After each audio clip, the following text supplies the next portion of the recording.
दोस्तों, आपने cash deposit करवाया, कोई प्रॉपर्टी आपने सेल की, उसके सेल करने से आपके पास कैश आया और वो कैश पैसा आपने बैंक अकाउंट में जमा करवा दिया। आपके पास इनकम टैक्स का नोटिस आ गया, तो प्रॉपर्टी खरीदने और बेचने वालों के पास बहुत ज्यादा इनकम टैक्स के नोटिस आ रहे हैं। तो दोस्तों, आज की वीडियो में यही बात करेंगे कि कैसे आपके पास इनकम टैक्स का नोटिस आ रहे हैं और इस नोटिस से कैसे बचा जा सकता है। तो दोस्तों, एंड तक बने रहिएगा। दोस्तों, अगर आप चैनल पर नए हैं तो चैनल को जरूर सब्सक्राइब करिएगा। तो चलिए आगे बढ़ते हैं। तो दोस्तों, इसको एग्जाम्पल से समझते हैं। दोस्तों, हमारे देश में क्या हो रहा है कि कोई प्रॉपर्टी 1 करोड़ रुपए की है, तो 1 करोड़ रुपए में सेल की। उस सेल के करने से 40 लाख हमने कैश ले लिया। जी हाँ दोस्तों, 40 लाख रुपए बायर ने कैश दे दिए सेलर को। अब दोस्तों, सबसे बड़ी परेशानी ये रहती है कि उस कैश का क्या करूं। कोई ज्वेलरी खरीदूं या बैंक में कैश डिपॉजिट करवाऊं या कोई प्रॉपर्टी खरीदूं, ये चीज सेलर के समझ में बिल्कुल भी नहीं आती है। तो दोस्तों, ज्यादातर केस में क्या हो रहा है कि लोग कैश जमा करवा देते हैं अपने बैंक अकाउंट में, और यही गलती आपको नहीं करनी है।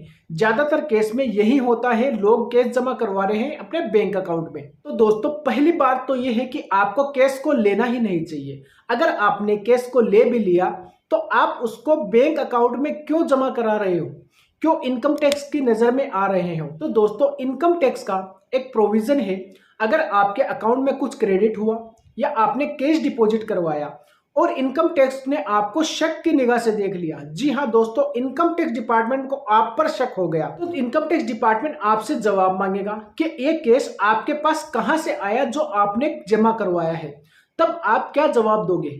और आपने जवाब दे भी दिया और सही तरीके से जवाब नहीं दे पाए, तो फिर इनकम टैक्स डिपार्टमेंट क्या करेगा, आप पर पेनल्टी लगाएगा। वो पेनल्टी 10% से लेकर 60% तक हो सकती है, और किसी केस में 100% पेनल्टी भी आप पर लगाई जा सकती है। इसका मतलब यह हुआ दोस्तों, जितना भी पैसा आपने जमा करवाया है वो इनकम टैक्स डिपार्टमेंट को आपको देना होगा, और पेनल्टी के साथ देना होगा। इसका सीधा रीजन ये है दोस्तों, पहली बात तो ये कि आपने आईटीआर नहीं भरी। अगर आपने आईटीआर को फाइल भी कर दिया, अपने इनकम टैक्स रिटर्न को फाइल कर दिया, और उसमें इनकम आपने दिखाई है 4 से 5 लाख रुपए, और कैश डिपॉजिट जो करवाया आपने वो करवा दिया 40 लाख रुपए। जी हाँ दोस्तों, 40 लाख रुपए कैश डिपॉजिट करवा दिया, और आईटीआर में इनकम दिखाई है 4 से 5 लाख रुपए। तो दोस्तों, ऐसे केस में इनकम टैक्स डिपार्टमेंट ये समझ जाएगा कि आपकी इनकम तो 4 से 5 लाख रुपए हैं, लेकिन आपने अकाउंट में जमा करवा दिए हैं 40 लाख रुपए। तो इनकम टैक्स डिपार्टमेंट को यह लगेगा कि इससे पूछा जाए कि ये पैसा आपके पास कहां से आया जो जमा करवाया है। और दोस्तों, जो लोग पैसा जमा कराते हैं उनके पास कोई भी किसी तरह का जवाब नहीं रहता, क्योंकि ये ब्लैक मनी होती है जो प्रॉपर्टी सेल करने से आपके पास आई है। दोस्तों, ये गलती लोग प्रॉपर्टी बेचकर कर रहे हैं। सब लोग पकड़ में नहीं आते, लेकिन जो पकड़ में आते हैं उनको काफी दिक्कतें फेस करनी पड़ सकती है, उनको काफी दिक्कतें और परेशानी होती है फ्यूचर में। तो दोस्तों, जब भी आप कोई प्रॉपर्टी का लेन देन करें तो एक्सपर्ट से जरूर पूछताछ करें, ताकि आपको दिक्कत का सामना ना करना पड़े।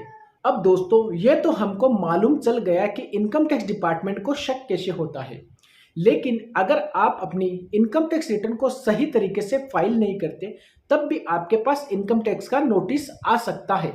तो आप अपनी इनकम टैक्स रिटर्न को सही तरीके से भरें, ताकि आगे कोई आपके दिक्कत ना आए। इसके अलावा दोस्तों, अगर आप स्टैम्प वैल्यू से कम वैल्यू पर डील करते हैं तब भी आप पर इनकम टैक्स का नोटिस आ सकता है। इसके अलावा दोस्तों, नोटिस तब आते हैं जब वैल्यू आप सही तरीके से कैलकुलेट नहीं करते। आप टैक्स बचाने के लिए कम वैल्यू शो करते हैं तो आपके पास इनकम टैक्स का नोटिस आ सकता है। तो दोस्तों, आपको इससे बचना कैसे है। मानो आपने 1 करोड़ रुपए में प्रॉपर्टी सेल की और पूरा का पूरा पैसा आपने अपने बैंक अकाउंट में ले लिया।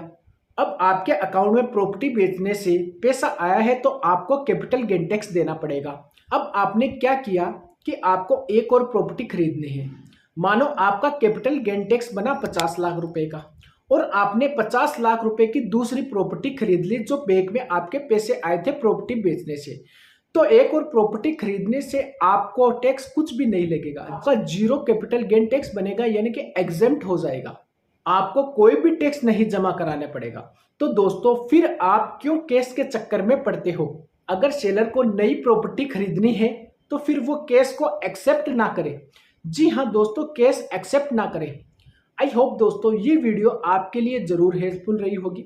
अगर आपने इस वीडियो से कुछ सीखा है तो इस वीडियो को लाइक करें और इस वीडियो को शेयर करें और इस चैनल को जरूर सब्सक्राइब करें।